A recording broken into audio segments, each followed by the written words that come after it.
Hey there everybody, welcome back with your boy Bino Mac to WWF Smackdown, just bring it. Now this week we're going to go over how to unlock Tajiri in the story mode. Now with Tajiri, it's probably going to be the shortest one. We went from Mick Foley, the longest, to the shortest here.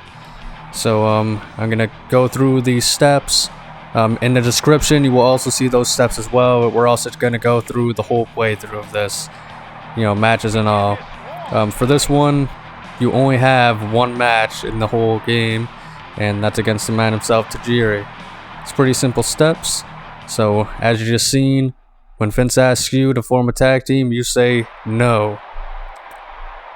Next, as we can see, we have our next opponent who's calling us out. This time it's the man himself, the crippler, Chris Benoit.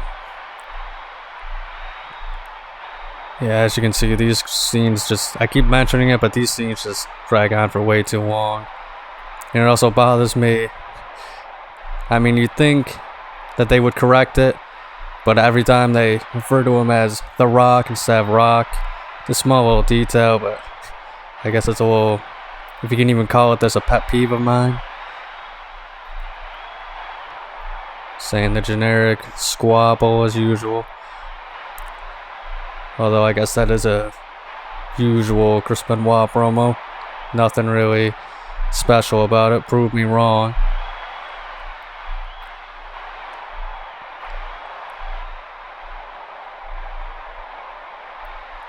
And here we go. The Texas Rattle Snake coming out to confront Chris Benoit. At least it's somebody like Chris Benoit who was in the world title picture at the time. Instead of, Billy Gunn.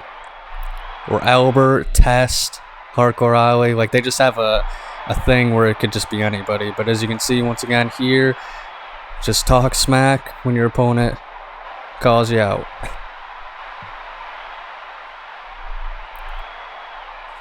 Yeah, even him, like I mentioned in the last video, there are some people, the top stars, that have like special dialogue or like t-shirts, as you've seen Steve Austin in the back had. But it's just kind of generic, nonsense that comes out of their mouth. Just spouting whatever catchphrases they were using at the time. Stone Cold's are actually pretty outdated because this is when he was actually a heel. So, I mean, it's interesting to see that it's him when he's a face. It always bothered me, too, that Stone Cold didn't have his trademark theme in this game. Like, it has his heel version of his theme, where it's like the slowed down version. That's what he starts with. And then they were nice enough to include his Disturbed version of the theme when he came back in 2000. So once again, after that, go to Michael Cole. It's gonna ask you why you said it, and when you're at this point, I was just messing with him.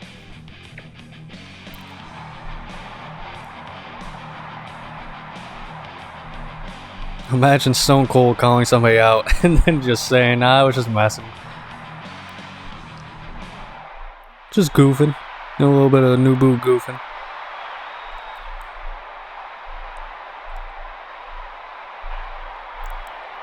He's a nobody anyway.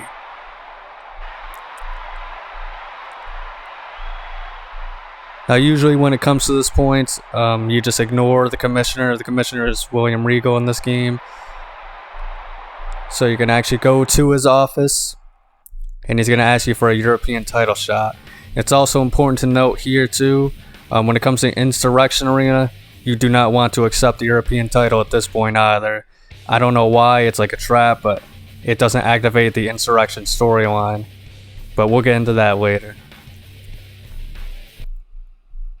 Yeah, it looks like a janitor's closet door.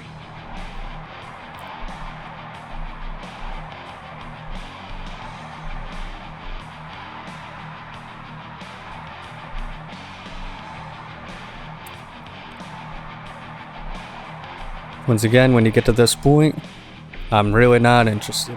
Or I'm not really interested is what he says. And this is how you face Tajiri.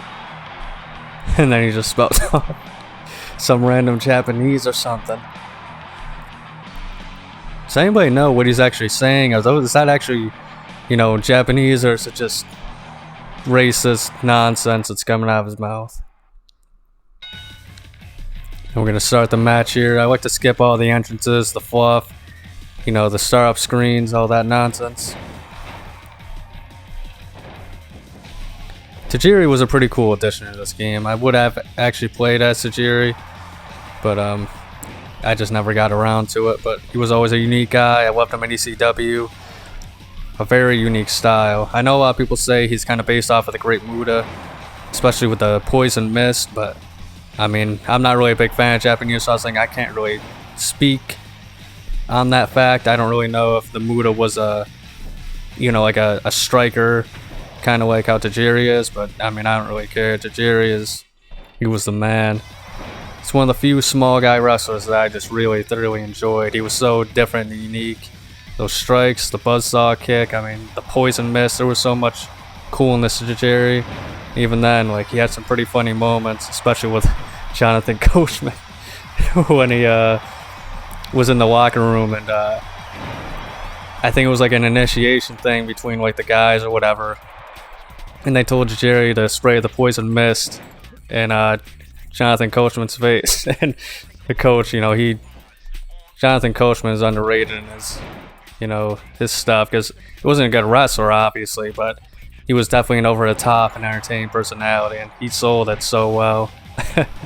You got to check that out on YouTube. Tajiri, Poison Mist, Jonathan Coachman. It's a pretty great watch. It's only like 30 seconds, I think. A minute, if that. I think this actually happened, too. I think in 2001 during Stone Cold's heel run, I know he took on Spike Dudley, and I think that was a big match. But I could have swore Stone Cold also fought Tajiri, because Tajiri just happened to piss him off one night. But correct me if I'm wrong. Also, I think Tajiri is the default light heavyweight championship in this game, and while I was playing through, I actually thought it was Dean Malenko, kind of like how it was in the WWF No Mercy, and I think Smackdown 2.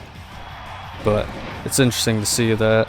I don't even think they really have that many light heavyweights in this game. But yeah, that's pretty much the match right here. Pretty simple, a very easy match in my opinion anyway. This is just the after effect. Yeah, I don't know why, that's just the whole storyline. Alright everybody, but that's going to do it for this week. Thank you so much for tuning in. Like, comment, and subscribe for more daily content. And make sure to hit the notification bell to be updated on that daily content.